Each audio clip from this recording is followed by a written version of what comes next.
சமைச்சா இருந்தாலும் கொம்பு வந்து கூடு கூடா இருக்குது. 2 ஆட்டு ஆட்டிக்கலாம். சரி விடு.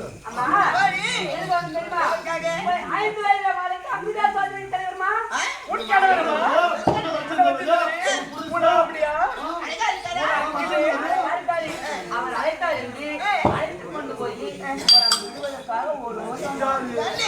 அப்படி உங்கள் வார்த்தை கேட்டு நான் பின்தொடர்ந்து வந்தேனா? அப்படி எங்கள் வார்த்தையை கேட்டு நீங்கள் பின்தொடர்ந்து வந்தால்